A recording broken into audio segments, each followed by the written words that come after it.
ఈ ఎస్పెషల్లీ 3 పార్టీల కలయిక అంశము ఏ విధంగా ఉందంటారు గ్రౌండ్ లెవెల్లో? ఎందుకు అంటే బీజేపీతో పొత్తు పెట్టుకోవడం వల్ల ముస్లిమ్స్ దూరం అయ్యారు, మైనార్టీలు దూరం అయ్యారు అని ఒక వర్గం చెప్తూ ఉంటే, జనసేనతో పొత్తు పెట్టుకోవడం వల్ల కాపుల్లో స్ప్లిట్టింగ్ వచ్చింది, వాళ్ళంతా వైసీపీకి అలైన్ అయ్యారు అని చెప్పే వాళ్ళ సంఖ్య కూడా అదే స్థాయిలో ఉంది. కొంత ఇబ్బంది ఉంది శ్రావణి గారు. విషయం 2014లో జనసేన పార్టీ పెట్టిన కొత్తలో అలయన్స్ కి వెళ్ళినప్పుడు సీట్ల గొడవ లేదు.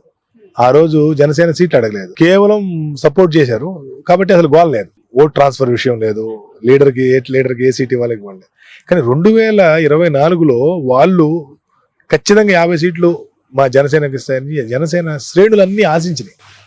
ముఖ్యంగా కాపు కమ్యూనిటీ ఖచ్చితంగా మాకు 50 సీట్లు అన్న ఇస్తారు అనేటువంటిది ఆశించారు. ఎప్పుడైతే 50 సీట్లు రాక దాన్ని 40, 30, 20, 24కి ఇచ్చారో ఆ రోజు ఈ జనసేన శ్రేణులన్నీ దిగాలు పడినాయి. కాపు కమ్యూనిటీ అంతా కూడా చాలా ఒక రకమైనటువంటి ఉద్రేకానికి లోనయ్యారు. ఆ తర్వాత 24 కూడా మళ్ళీ 3 బీజేపీకి ఇచ్చేసి 21కి పరిమితం చూసారా. ఆ రోజుతో ఖచ్చితంగా కాపు కమ్యూనిటీ చాలా ఇబ్బంది పడింది. జనసేనకి ఎక్కడైతే సీట్లు ఇచ్చారో జనసేనకి సీట్లు ఇచ్చిన దగ్గర టీడీపీ ఓటు బ్యాంకు బాగా ట్రాన్స్ఫర్ అయింది. టీడీపీకి ఎక్కడైతే సీట్లు ఇచ్చారో అక్కడ జనసేన ఓటు బ్యాంక్ ట్రాన్స్ఫర్ కాలేదు. ఎందుకు కాలేదంటే ఈ బాధే కారణం. ఇంత పెద్ద పవన్ కళ్యాణ్ తీసుకుని 50 సీట్లను ఇస్తారనుకుంటే 21 సీటే ఇచ్చారనేటువంటి బాధ ఏదైతే ఉందో, ఆగ్రహం ఏదైతే ఉందో ఆ వర్గాల్లో, ఆ ఆగ్రహం కారణంగా జనసేన ఓటు బ్యాంకు 100% ట్రాన్స్ఫర్ కాలేదు.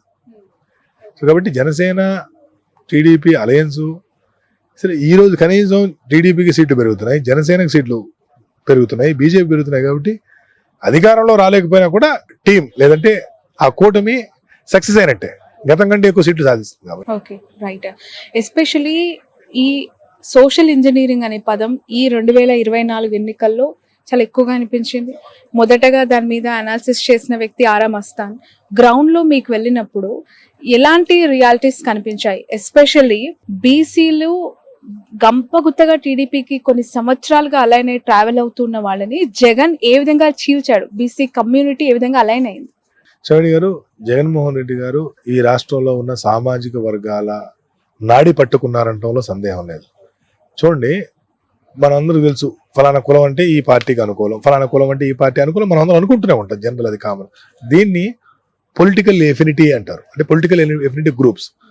సపోజ్ కమ్మ, వైశ్య లేదా క్షత్రియ ఈ వర్గాలు టీడీపీ ఎఫినిటీ, రెడ్డి, మాల, మాదిగ, ముస్లిము ఇవన్నీ వైఎస్ఆర్సీపీ ఎఫినిటీ. ఈ పొలిటికల్ ఎఫినిటీ గ్రూప్స్ ఏవైతే ఉన్నాయో ఈ పొలిటికల్ ఎఫినిటీ గ్రూప్స్ ని రీఆర్గనైజ్ చేయడంలో జగన్మోహన్ రెడ్డి గారు సక్సెస్ అయ్యారు. ఎలా? వైఎస్ఆర్ కాంగ్రెస్ పార్టీకి ఉండే 4-5 పొలిటికల్ ఎఫినిటీ గ్రూప్ తో తెలుగుదేశం పార్టీకి ఆ అసెంబ్లీలోనో ఆ పార్లమెంట్ లో ఉన్నటువంటి ఇంకొక పెద్ద గ్రూప్ ని, తెలుగుదేశం ఎఫినిటీ గ్రూప్ ని తీసుకొచ్చి టికెట్ ఇవ్వడంతో ఈ 4 గ్రూపులతో పాటు ఆ గ్రూప్ కలిసి 5 గ్రూపులతో పెద్ద గ్రూప్ గా ఏర్పడటం మనం చూసాం అనమాట. ఇది అనేక నియోజకవర్గాలు అదే చేశాడు. సుమారుగా 103 స్థానాల్లో ఆయన చేసినటువంటి మార్పుల కారణంగా అనేక మంది కొత్త వాళ్లకు, బీసీలకు, చిన్న విషయం కాదు, అనేక సీట్లు ఈరోజు 175 అసెంబ్లీలో, 25 పార్లమెంట్లో, 200లో డైరెక్ట్ గా 100 ఎస్సీ, ఎస్టీ, బీసీ మైనార్టీలకు ఇచ్చారు. ఇది ఒక కీలకమైనటువంటి విషయం. రెండో విషయం, ఇవ్వటమే కాకుండా మహిళలతో పాటు పార్టీని నమ్ముకున్నటువంటి వాళ్ళకి అనేక దగ్గరలో అడ్జస్ట్ చేయడం అనేటువంటిది ఈ పొలిటికల్ రీఆర్గనైజేషన్ కి బాగా ఉపయోగపడింది. ఒక ఎక్స్ అనే కాన్స్టిట్యున్సీలో ఒకరి మీద వ్యతిరేకత ఉంది, ఎన్నికలకు 6 నెలల ముందు వాళ్ళని తీసుకెళ్లి ఇంకెక్కడో వేసేశారు, ఇంకొక ఆయన తీసుకొచ్చి ఇక్కడ వేసారు. ఆ ఎక్స్ అనేటువంటి వ్యక్తి ఎవరైతే ఉంటారో వారి మీద ఉన్నటువంటి ఆ వ్యతిరేకత, ఆ కోపం అంతా కూడా తగ్గిపోయింది ఆటోమేటిక్ గా. అక్కడ తగ్గుతుంది. కానీ మార్చబడిన ఇప్పుడు సపోజ్ విడుదల రజనీ గారు ఈ రోజు ట్రయల్ లో ఉన్నారు, చాలా టఫ్ సిచ్యువేషన్ ఉంది అని మీరు చెప్పారు, ఓడిపోవచ్చు అని కూడా అభిప్రాయపడుతున్నారు చాలా సర్వే సంస్థలు. బట్ యాక్సెప్టెన్సీ ఆ నియోజకవర్గాలు ఏమాత్రం ఉందంటే? ఎగ్జాక్ట్లీ. విడుదల రజనీ గారు గుంటూరు వెస్ట్ కి వెళ్ళి చాలా కష్టపడ్డారు, 100 రోజుల పాటు బాగా తిరిగి బాగా యాక్షన్.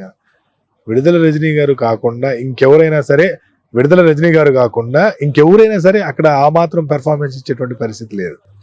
అది హార్డ్ కోర్ తెలుగుదేశం కాన్స్టిట్యున్సీ. ఆ నియోజకవర్గంలో పొలిటికల్ ఎఫినిటీ గ్రూప్స్ అన్ని కూడా టీడీపీతో ఉంటాయి. టీడీపీ ఎఫినిటీ గ్రూప్స్ ఎక్కువ అయినా కూడా ఈరోజు ఇంత పోటీ ఇవ్వగలుగుతుంది అంటే చిన్న విషయం కాదు. కాబట్టి నేను కూడా ఏంటంటే మార్జిన్ ఆఫ్ ఎర్రర్ లోబడి ఉంది అక్కడ రిజల్ట్, మార్జిన్ ఆఫ్ ఎర్రర్ లోబడి ఉంది అనమాట. కాబట్టి ఈ మార్చినందువల్ల ప్రయోజనం జరిగినట్టే కదా. బహుశా అక్కడ ఆవిడ కాకుండా ఇంకెవరు నిలబెట్టినా కూడా ఆ స్థాయి పెర్ఫార్మెన్స్ లేదా ఆ స్థాయి ఫలితం వచ్చేటువంటి పరిస్థితి లేదు. ఓకే.